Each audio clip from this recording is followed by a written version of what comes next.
It's Therapy Thursday. I've got tips for dealing with crazy holiday relatives. Stay tuned.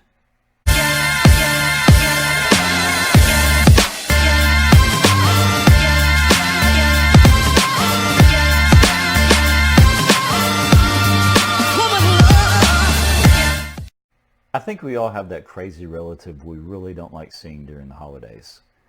You know, the loud, obnoxious one who's always criticizing everyone and who thinks they know it all. Some of us might even have a family member who has said or done some very inappropriate things in the past, and being in the same room with this person can be very traumatic and bring up feelings of grief and sadness and anger or even fear. The holidays are stressful enough without having to deal with a problematic or stressful family member. But there's a couple of things that you can do to minimize your stress and hopefully guard your heart this holiday season for you to have a better holiday. Firstly, set time limits. I know spending time with a difficult relative is often unavoidable, but make a commitment to yourself if you're feeling too stressed out by that person that you'll leave the family gathering early and not make things worse for yourself by suffering in silence. We can't control other people, but what we can control is who and what we hang around. So if a relative is causing you stress, feel free to leave early, don't feel guilty about it, and don't feel like you have to explain yourself, because your mental health is more important than putting on a show for your family. Also, watch your alcohol consumption. If you choose to drink during the holidays, I would highly recommend that you do not drink in the presence of a difficult family member. We all know that alcohol lowers inhibitions and also increases feelings of depression and anger. And the last thing you want is to get in a brawl on Grandma's front porch with Uncle George because you've been drinking too much.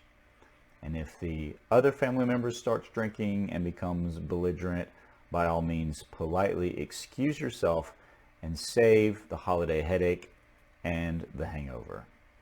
Thirdly, take a break. If you can't leave the family gathering, take a break in a private bedroom or even in the bathroom. Look yourself in the mirror and tell yourself, I can get through this, or I'm doing this for my kids, or it's almost over. It's generally not socially acceptable to break down in the middle of a holiday event. So if you need to take time to compose yourself privately, don't feel bad for doing so. And take as much time as you need. And while you're at it, confront the negative thoughts or feelings the family member brings up in you.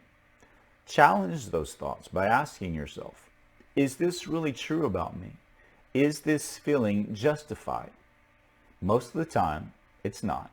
And pinpointing the specific negative thoughts and challenging the validity of those thoughts often helps in getting through the negative behavior of that particular relative. Also, avoid confronting during the family event. If you know your mother-in-law is going to get bossy in the kitchen, talk to her about it beforehand. If your sister makes a comment about you gaining a few pounds during dinner, wait until later to discuss how it made you feel. And when you do confront the issue, use I statements to express yourself appropriately rather than finger pointing or using generalities. So for your mother-in-law, you would say, I know you're just trying to help, but I feel I'm not good enough when I'm told what to do in my kitchen. And with your sister, I realize I've gained a little weight, but it makes me feel insecure when it's pointed out in front of others. Also, reframe your relative's behavior. I realize that there's some people who love to be quarrelsome and obnoxious just because they can. But 9 times out of 10, there's a deeper issue just beneath the surface. Maybe the reason Cousin John is so critical of others is because he's so insecure himself. Maybe Aunt Sally is so mean because there was a tragedy she never healed from which made her bitter. Try reframing the relative's behavior in light of what you may or may not know about them. Now, this doesn't excuse the behavior, of course, but maybe it will help you understand your relative in a different way and reframe that behavior. And lastly, talk it out. Find a therapist or a trusted friend who you can talk to about the reasons why this relative makes you feel the way that you do. Talking it out can bring clarity and understanding about your relative and about yourself. Healing happens in safe places. Find a safe, healing space with someone who cares enough about you to listen in a caring and empathetic way. A difficult family member is no reason not to enjoy the holidays. By keeping healthy boundaries in place and by using effective coping skills, you can have a much more enjoyable holiday with your loved ones this year. Happy holidays and Merry Christmas from all of us here at Lake Erie Counseling. And visit lakeeriecounseling.com for more information. See you next time.